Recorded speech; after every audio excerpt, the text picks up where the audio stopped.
Hi there, I think you are quite well. Today we are going to read about error correction and spotting errors and error correction.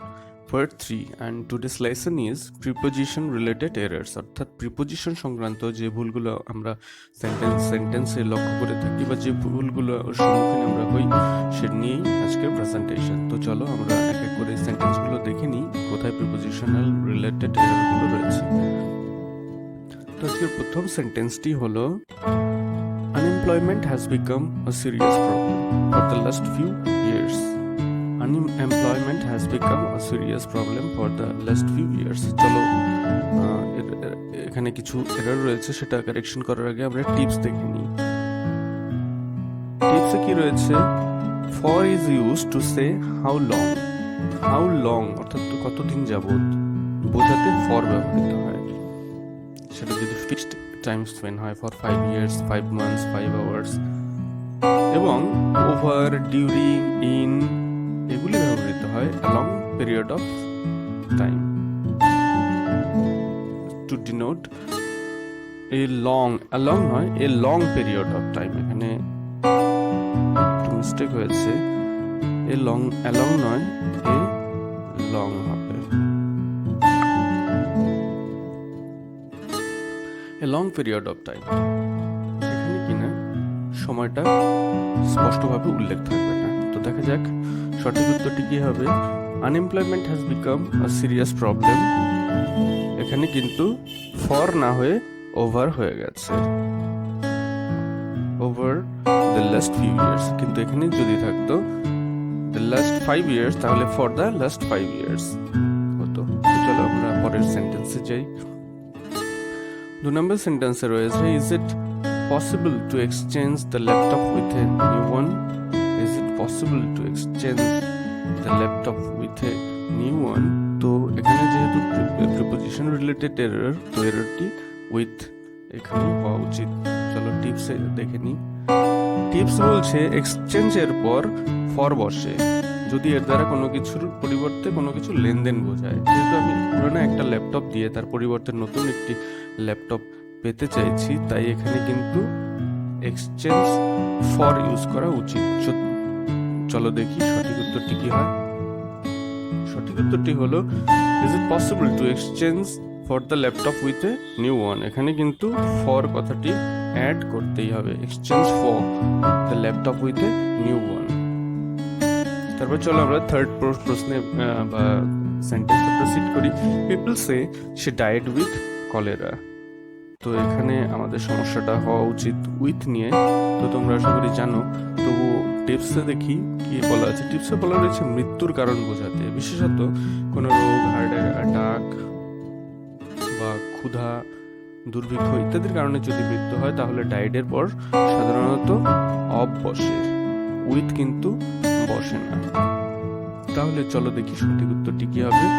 সঠিক উত্তরটি এখানে কিন্তু with হচ্ছে না, সঠিক উত্তরটি হচ্ছে people say she died of cholera. খেয়াল রাখবে অফের ব্যবহারটি, ডাইড অফ কলেরা, যেহেতু কলেরা একটি রোগ। চলো এবার দেখি আমরা চতুর্থ প্রশ্নটি কি আছে। On every Sunday afternoon he plays badminton. তো এখানে প্রথমে দেখবে এখানে প্রিপোজিশন রয়েছে অন, তো এখানে সমস্যাটা রয়েছে। চলো একবার টিপসটা দেখে নিই। এভরি দিয়ে শুরু হওয়া কোনো টাইম ফ্রেজের আগে অন বসে না। কোনো টাইম ফ্রেজ যদি এভরি দিয়ে শুরু হয় তাহলে তার আগে কিন্তু অন বসে না। তাহলে চলো দেখি সঠিক উত্তরটি কি হবে। Every Sunday afternoon he plays badminton, এটা হচ্ছে সঠিক সেন্টেন্স। এখানে কিন্তু অন উঠে যাবে, অন বসে না। তোমরা আগে দেখেছো যে এভরি দিয়ে শুরু হওয়া কোনো টাইম ফ্রেজের আগে কিন্তু অন বসে না। চলো এবার আমরা চলে যাই 5 নম্বর সেন্টেন্সে। There have been several complaints from customers for the lack of parking facilities. তো এখানে দেখো দুটো প্রিপোজিশন রয়েছে, একটা ফ্রম একটা ফর। তো যে কোনো এক জায়গায় মিস্টেক থাকতে পারে, ল্যাক অফ রয়েছে, যাই হোক তিনটে প্রিপোজিশন রয়েছে। চলো আমরা টিপস দেখে নিই। টিপস বলছে কোনো কমপ্লেন্ট সাধারণত করা হয় কোনো কিছুর সম্বন্ধে, about something. He complained about dot dot dot. তাহলে চলো দেখি সঠিক উত্তরটি কি হবে। There have been several complaints from customers about the lack of parking facilities. এখানে কিন্তু about হচ্ছে, for কিন্তু হবে না। যেখানে তোমরা দেখেছিলে প্রশ্নে কি ছিল, for, এখানে for না হয়ে হবে about the lack of parking facilities.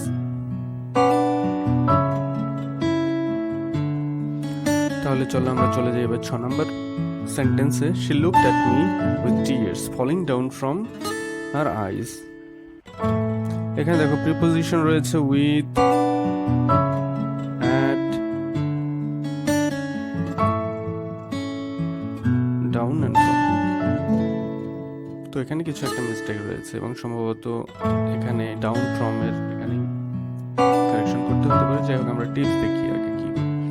টিপসে বলেছে স্বাভাবিকভাবে কোনো কিছুর নিচের দিকে বা ডাউনওয়ার্ড মুভমেন্ট যদি বোঝায় তাহলে ফ্রেজাল ভার্ব ফল ফ্রম ব্যবহৃত হয়, ফল ডাউন ব্যবহৃত হয় না। কিন্তু যেমন টিয়ার্স, চোখের জল, আমরা জানি স্বাভাবিকভাবে নিচের দিকে পড়ে, এটা কখনো উপরের দিকে যায় না। বৃষ্টিও তাই, গাছের পাতাও পড়ে গেলে নিচের দিকেই যায়। তাই এক্ষেত্রে ফলের পরে ডাউন ব্যবহার করার কোনো প্রয়োজন হয় না। তো ডাইরেক্ট আমরা কি ব্যবহার করব, ফল ফ্রম ব্যবহার করলেই হবে। তাহলে চলো সঠিক উত্তরটি দেখছি। She looked at me with tears falling, এখানে কিন্তু ডাউন ব্যবহার করা নিষ্প্রয়োজন। She looked at me with tears falling from her eyes. তো এই ছিল সঠিক সেন্টেন্স। তাহলে চলো আমরা পরের সেন্টেন্সে চলে যাই। পরের সেন্টেন্সটি হলো I agree that it is wrong to experiment with animals. It is wrong to experiment with animals. এখানে দেখো with প্রিপোজিশনেই হয়তো সমস্যা রয়েছে। আমরা টিপস দেখব। টিপসে বলা রয়েছে to carry out a scientific experiment বোঝাতে, কোনো বৈজ্ঞানিক ক্রিয়াকলাপ বোঝাতে এক্সপেরিমেন্টের পর অন বসে, কোনো কিছুর ওপর পরীক্ষা করা হয়, তাই এক্সপেরিমেন্টের পর অন বসবে। তাহলে সঠিক উত্তরটি হবে I agree that it is wrong to experiment with animals, না হয়ে on animals হবে। I agree that it is wrong to experiment on animals. চলো আমরা পরের সেন্টেন্সে চলে যাই। At the end he decided not to go. At the end he decided not to go. এখানে প্রিপোজিশন রয়েছে at। তাহলে চলো আমরা আগে টিপস দেখে নেব। টিপসে বলা রয়েছে at the end বলতে বোঝায় কোনো ফিনিশিং পয়েন্ট বা কোনো একটা পয়েন্ট যেখানে কোনো কিছু শেষ হয়। আর ইন দ্য এন্ড বোঝাতে রেজাল্ট আর আউটকাম ঘোষণা করতে। কোনো কিছু আমরা যখন ডিক্লেয়ার করি তখন ইন দ্য এন্ড যখন ব্যবহার করি তখন রেজাল্ট বা আউটকামই কিন্তু প্রাধান্য পায়। তো এখানে দেখে নিই সঠিক উত্তরটি কি হবে। এখানে অ্যাট দ্য এন্ড না হয়ে এখানে হবে in the end. In the end he decided not to go, তার মানে সে একটা রেজাল্ট জানিয়ে দিল, আউটকাম জানিয়ে দিল। এখানে কিন্তু অ্যাট দ্য এন্ড হবে না। অ্যাট দ্য এন্ড বলতে শেষ পয়েন্ট বা ফিনিশিং পয়েন্ট বোঝায়। যাই হোক আমরা চলে যাব 9 নম্বর পয়েন্টে বা সেন্টেন্সে। He deals with fruits and flowers in the regulated market. Deals with রয়েছে, তার বোঝানো হচ্ছে যে রেগুলেটেড মার্কেটে সে ফুল ফল ইত্যাদি বিক্রি করে। চলো সঠিক উত্তরটি জানার আগে আমরা টিপস দেখে নিই। টিপস বলছে ব্যবসা করা বা বিক্রি করা বোঝাতে ডিলসের পরে উইথ হয় না, ডিলসের পরে ইন ব্যবহৃত হয়। ডিলস ইন, যেমন he deals in potato, he deals in cement, he deals in hardware materials etcetera. তাহলে এখানে সঠিক উত্তরটি হবে হি ডিলস উইথ নয়, he deals in fruits and flowers in the regulated market. এবার 10 নম্বর সেন্টেন্সটি দেখছি। These programs are aimed to a very wide audience. These programs are aimed to a very wide audience. তো এখানে একমাত্র preposition রয়েছে to। চলো দেখে নিই এখানে টিপস কি রয়েছে। টিপস রয়েছে এইমের পর অ্যাড বসে, এইমের পর অ্যাড বসে যদি এইমের পর লক্ষ্যবস্তুর উল্লেখ থাকে। কিসের উপর এইম করা হচ্ছে তার যদি উল্লেখ থাকে তাহলে এর পর অবশ্যই অ্যাড বসতে হয়। তাহলে দেখো এখানে this programmes are aim to না হয়ে হবে এইমড অ্যাট। তাহলে সঠিক উত্তরটি কি হবে? This programmes are aimed at a very wide audience. তো আজকের প্রেজেন্টেশন এই ছিল। যদি তোমাদের ভালো লাগে এই এরর কারেকশনগুলো, আমি মনে করি কম বেশি এগুলো কাজে লাগবেই যে কোনো কম্পিটিটিভ পরীক্ষার জন্য এবং এসএলএসটি ইংলিশের জন্য তো অবশ্যই। তো যদি এই প্রেজেন্টেশনটা ভালো লাগে তাহলে একটা লাইক করতে ভুলবে না, আর যদি এই চ্যানেলে তোমরা নতুন হও তাহলে একটা সাবস্ক্রাইব অবশ্যই করবে।